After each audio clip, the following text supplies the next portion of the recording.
বন্ধুরা, সংসারীর সংকীর্তন সিরিয়ালের আজকের রিভিউ।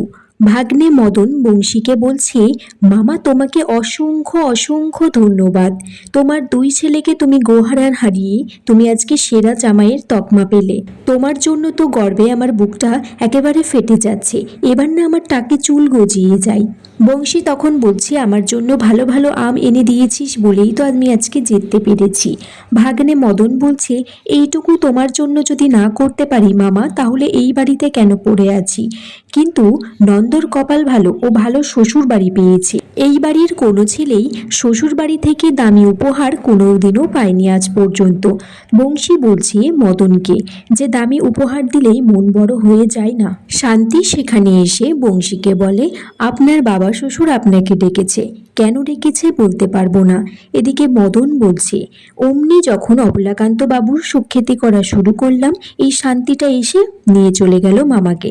এই শান্তির জন্য আমার অশান্তির জীবনে শেষ নেই। অনবদ্য এদিকে বংশীকে বলছে, আজকে আমি খুব খুশি হয়েছি জামাই। বংশীও বলছে, বাবা শ্বশুর, আজকে আমি এই জামাইয়ের অংশগ্রহণ করতে পেরে আমারও খুব ভালো লেগেছে।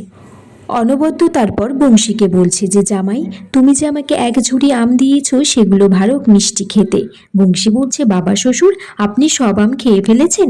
অনবদ্য বলছে, একটা দুটো খেলেই তো বোঝা যায়। তুমি যে আমাকে উপহার দিলে, আমারও তো উচিত তোমাকে কিছু উপহার দেওয়ার, কিন্তু সেই উপহার টাকার বিনিময়ে দেব না। আমি তোমার শৈশবকে ফিরিয়ে দেব, আর নিজের শৈশবকেও ফিরিয়ে আনার চেষ্টা করব। শান্তি আর জয়ন্ত দরজার সামনে দাঁড়িয়ে এগুলো সবই শুনছে। অনবদ্য তারপর বংশীকে আমের আঁচি দিয়ে বানানো সেই বাঁশি ছোটবেলায় যেগুলো বাজাতো সেটা বানিয়ে দিয়েছে। বংশী বলছে, বাবা শ্বশুর, এই এক টুকরো শৈশব আমাকে উপহার দিলেন আপনি, সত্যিই তাই। এটা চাইলেও কেউ ফিরে পেতে পারে না। এদিকে জয়ন্ত শান্তিকে জিজ্ঞাসা করছে, বলছে যে সত্যি কথা বলতে এই আইডিয়াটা কার ছিল। শান্তি বলছে, আইডিয়াটা যারই হোক, বাবা যে খুশি হয়েছেন এটাই বড় কথা। জয়ন্ত এদিকে বলছে, কখনো আমের আঁটি কখনো ঝগড়াঝাটি, এই করেই আমাদের সংকীর্তন পরিবার হাসি খুশিতে যেন থাকে, কারণ নজর না লেগে যায়, ভয় লাগে। এদিকে পাশের বাড়ির কাকিমা বাড়িতে চিৎকার করতে করতে ঢুকেছে। মদনের বোন বলছে, আপনাকে চিনি না জানি না হুট করে বাড়ির মধ্যে ঢুকে পড়লেন। সদর দরজাটা কতবার বলেছি বন্ধ রাখতে। মহিলাটি বলছে, আপনারা তো কালকে বাড়িতে খুব ভালো করে আনন্দ করে আম খেলেন। তখন মদন বলছে, আমরা আম খাই, জাম খাই, বিরিয়ানি খাই, আপনার কিসের সমস্যা? মহিলাটি বলছে, সমস্যাটা আমার গাছের আম পাড়া হয়েছে, কিন্তু ভাগ্নে মদনকে সবাই চোর বলছে। মদন বলছে, আমি আমটা বিশ্বাস করো মামা, বাজার থেকেই নিয়ে এসেছিলাম।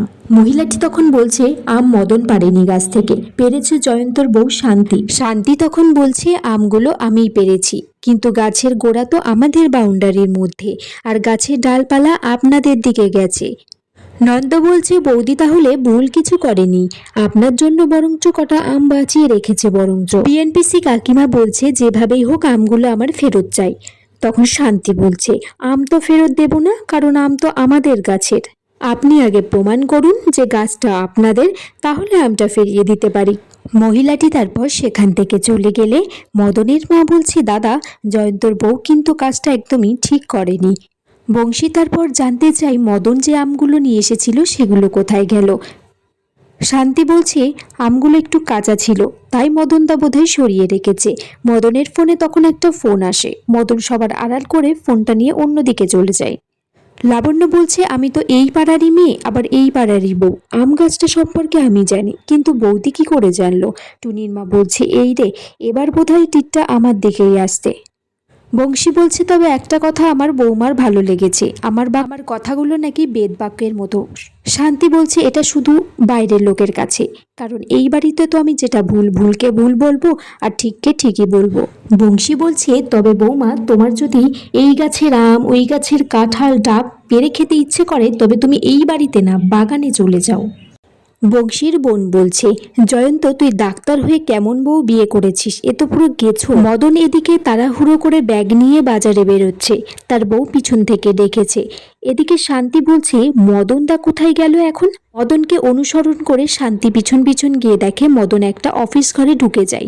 সেখানে অবলাকান্ত মদনকে ফোন করে ডেকেছে। অবলাকান্ত মদনকে বলছে, আপনার আসতে কোনো অসুবিধা হয়নি তো?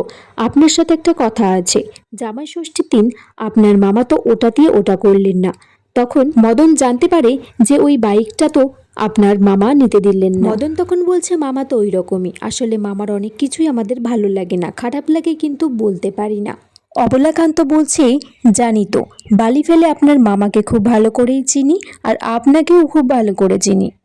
শান্তি এদিকে বলছে আমাকে দেখতেই হবে মদনদা কার অফিসে ঢুকেছে।